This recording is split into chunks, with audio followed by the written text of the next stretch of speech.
Okay, quick question, because I realized I had forgotten this.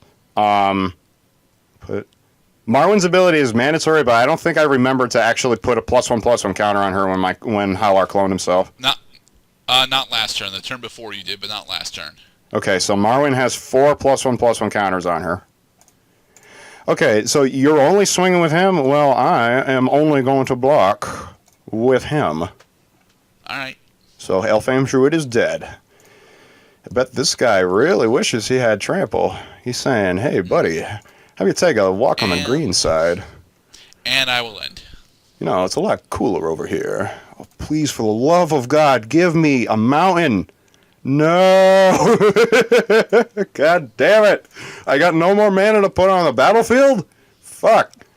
And you're about to create a fucking 6/6 with flying. Fuck. And I got no flying creatures. So that is extremely problematic. I really think I should shut down your fucking Thran. I got no other ways. I also got no other ways of putting fucking. All right, I know I'm gonna clone Halar. That is a thing that's gonna happen. So I'm thinking. Well, one way of. Oh, right, because Marwyn kicks for 5 now because she's a 5/5 creature. Right. So that's definitely a thing. Now, a question. So in the modern rules, mana depletes in between phases and in between card resolutions. Is that right? In between phases. But what constitutes a phase? Like a phase of the game, like how main. You're in main phase 1 right now. If you go into the beginning of the combat step, then the mana that you have stockpiled in main phase 1 depletes. Gotcha. Okay, but there is a float that allows me to do some stuff. I needed to know that. Thank you. Yeah, fuck that. Time is on my side is the thing. I have to start beating the crap out of you. I'm going to kick 6. For main phase 1 mana, I'm going to spend 3 to cast the Forebear's Blade, and I'm going to use the remaining 3 to attach it. Not draw arrow, god damn it. I'm going to attach it to Halar, the one that has the Helm of the Host attached to him. Okay. So now it has now it's a 6/3 with Vigilance in addition to its Trample. I will reflect this with Modified Toughness. 6/3 Vigilance Trample. Pay 1 to cast the Short Sword. Pay another 1 to attach the Short Sword to Set Halar, making him a 7/4 with Vigilance and Trample. Fuck, the other way. Fucking controls. I apologize for this, folks. I really should have gotten a firmer grasp of the controls for this shit. Okay, beginning of combat time. Halar is going to clone himself. And when this Halar... I didn't realize the clone also shared power and toughness with it. That's funny. Okay, well, so I gotta get rid of this guy. It doesn't. It's still a 3/3. Alright, so I'm gonna clone the other Halar instead. Okay, so that's done. Marwyn gets another +1/+1 counter. And get Halar, go away. Go away. Swinging. 7/4, Vigilance Trample. And a 3/3. And another... No, I'm sorry. Just the 3/3 with... Just the 3/3 and the 7/4 Vigilance Trample. Alright, so I'm going to have I'm going to have my Crozen Druid block this Halar the Fire Fletcher. Okay. Right? Okay. And that will be my only block. So I will take 7. Yeah, I was swinging for game, dude. I didn't even fucking realize. Okay. Yep. Halar's still alive. Damage is dealt, and by the love of God, let this be a really close game. Alright. Upkeep, draw. Okay then, third counter on Rite of Belnazak. Sorry. Second counter on Rite of Belnazak. He looks fucking awesome. I love the artwork on this demon.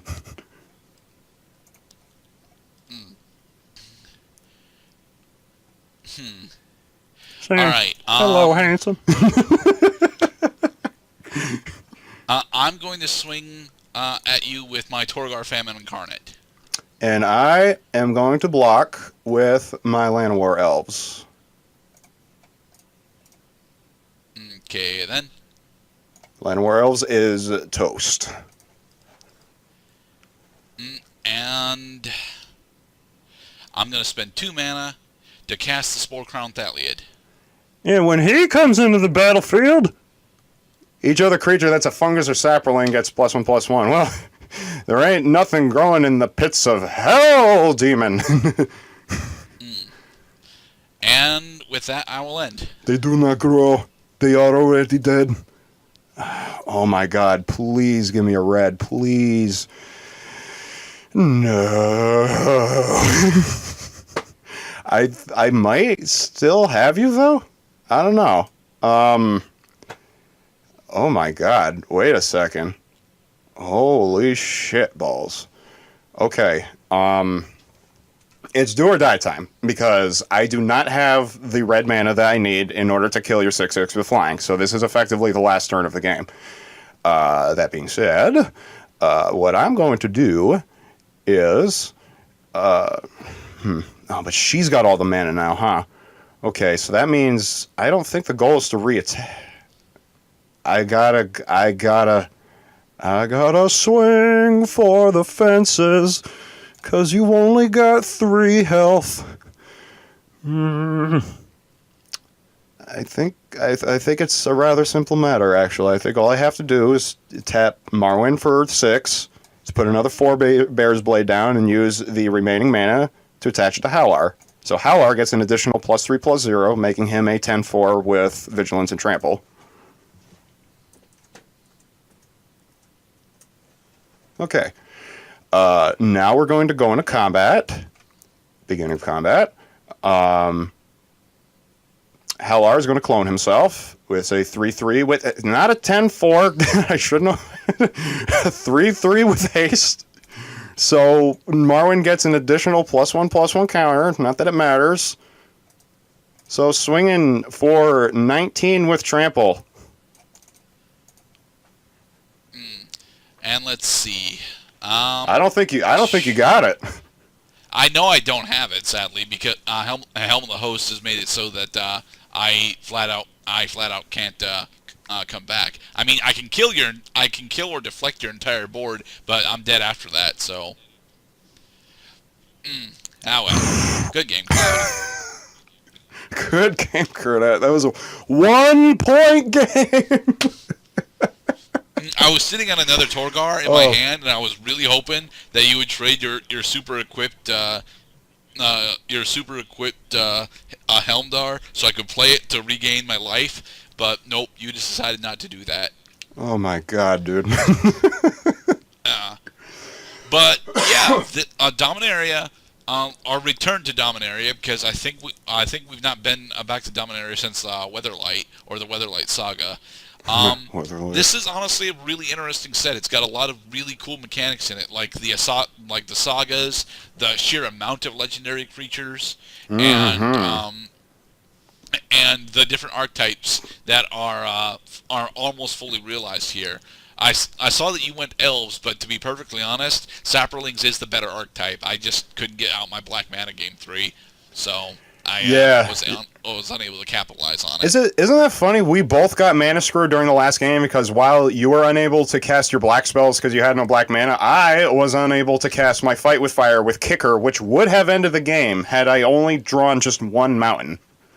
Right. But yeah, there's a lot of different things there's a lot of different archetypes that Dominaria have that are really good. We got one of the best goblins that's been rampaging through Standard, the Goblin Chain Whirler. Oh, the Goblin Chain Whirler, yeah. He is ridiculous. I wanted to run him, but he was just not compatible with the build. He's awesome, but if I wanted to deal 3 damage to each creature my opponent controls, I might as well just run Radiating Lightning. Yeah. Knights specifically, Knights are really good in a Dominaria. They get better with the core set 19, but There's a lot of knight archetype knight tribal steroids going in through it, and the historic keyword is actually really cool. I noticed that we didn't try and use any of the legendary sorceries, or were you trying to do that? I believe me, the thought had crossed my mind more than once. I have reservations about using cards that have restrictions as to the timing. I prefer having more options than less. Mind if I show off one particular combo that I wanted to get off? Let us proceed to the final phase where we analyze things and mistakes made. Behold. I was hoping through a card combination that I actually took out because it wasn't actually working that well, to generate enough saprolings to actually cast Josu Vess on kicker, which generates 8/2/2 black zombie night creatures. Yeah, buddy. I love that shit. That is a win condition in itself. Like fucking Army of the Damned in one creature. And she's actually a viable creature early on too, because she's a 4/5 with menace. So yeah, I was really hoping to get that combo off, but unfortunately, I took out the Green Saga that allows all of your creatures to tap for any color of mana. So, despite the fact that I have the ability to generate a boatload of saprolings, I'm not actually able to use them for mana aside from Torgar. But failing that, I could always just have my Spore Thalia and swing at you with a bunch of 2/2s. Exactly. Hey, you did put in Weatherlight. Yeah. This deck went really heavy. It didn't start off with an emphasis on historic cards, but then I realized that there was so much synergy between the historic cards, case in point, Traxos, that I wanted to make it a major focus of the deck. So I maxed out my legendaries. I got Mishra in here, and Mishra is fucking stupid when you get him out early. Because I've gotten Mishra out as early as turn 3 with my mana ramp, and then I just proceeded to just copy him.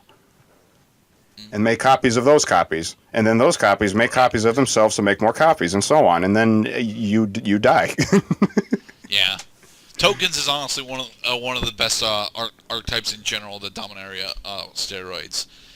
Is there any significant bad points that you would have about this set?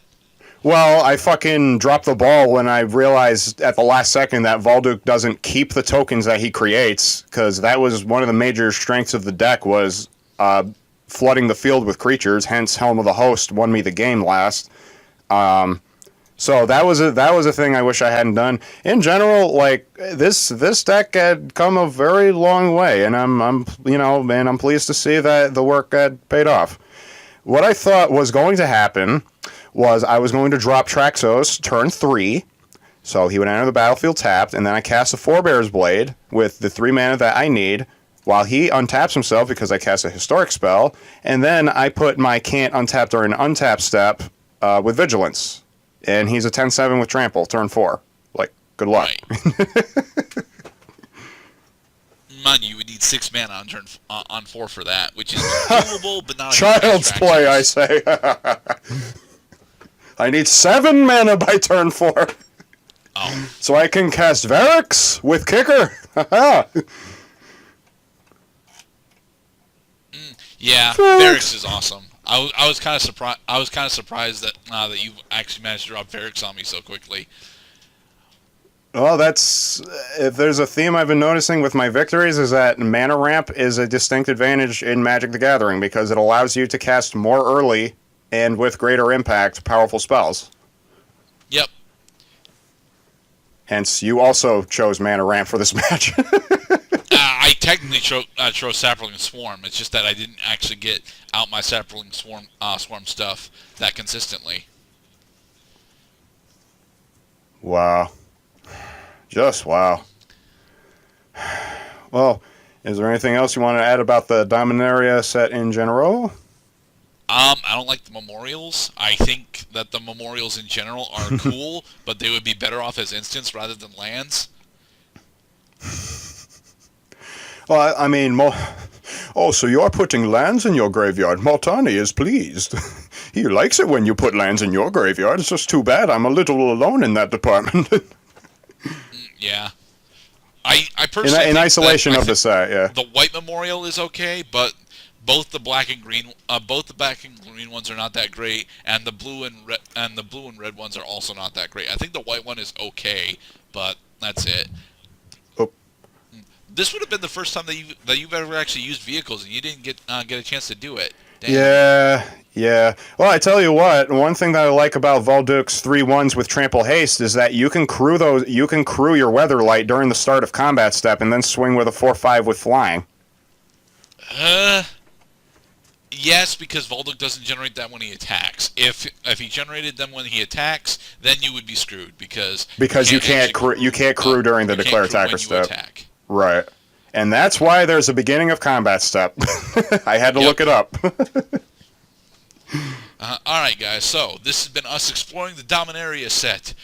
Tune in next time when we'll be exploring a set that I picked out, and I'm feeling older, so it will probably be much slower games, or at the very least, much less creature power. Much less turn 4 explosions.